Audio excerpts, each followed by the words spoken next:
cited two Mahakavyas from Mandokopanishad, Aham Brahmasmi and Tatvamasi.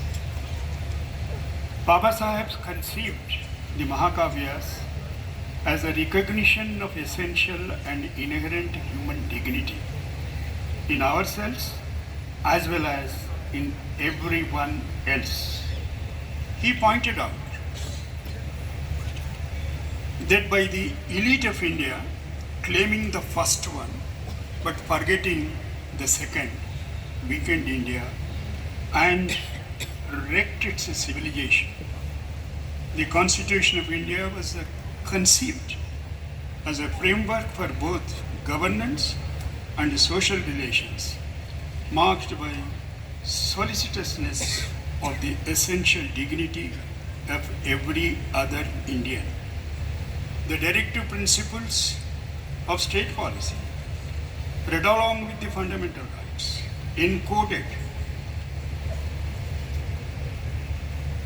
the foregoing and made it foundational to governance. Welfare of fellow citizens was no longer to be dependent on the caprice and whim of the well-off and the powerful, but the hitherto disempowered and the disenfranchised were to be constitutional claimants by virtue of their essential and inherent human dignity. We were fortunate as a nation that our founders sought to abide by that dictum. And we were fortunate that we had people like Justice Madhava Reddy who embodied those principles in their lives and approach to governance and justice, and further nurtured our constitutional endeavors. I cannot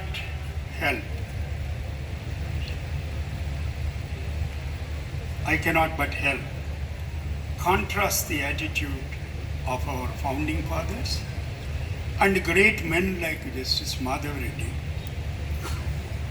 with the shocking things being said even by constitutional functionaries.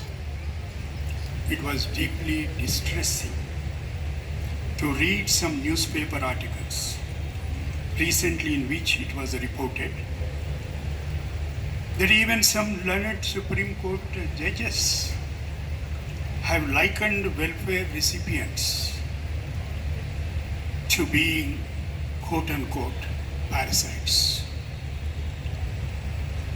I am not on the point of whether every welfare scheme is appropriate or necessary, nor am I even on the point of whether the Supreme Court can even be an arbiter in such policy matters.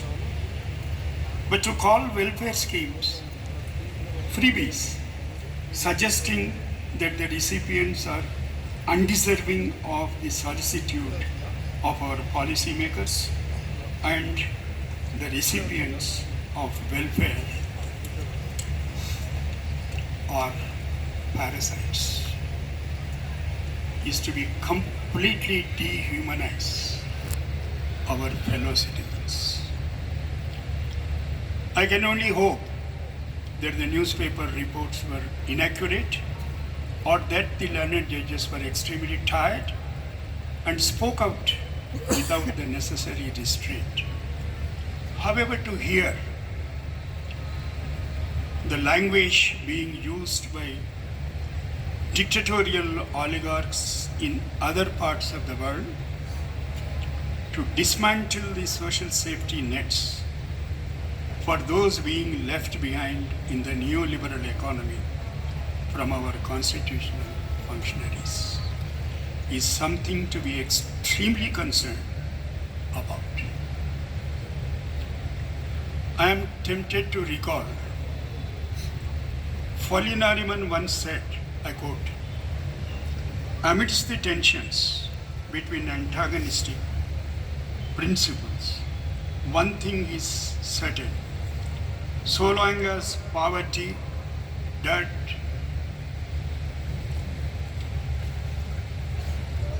continues to stop the land, and so long as gross disparities between the very rich and the very poor get accentuated as they have in recent years, the ideal of an egalitarian society envisaged in our basic document of governance remains an evanescent dream.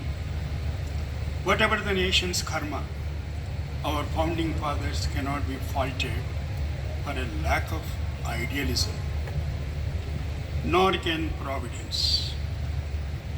It is not in our stars, but in ourselves that we are thus. Unquote.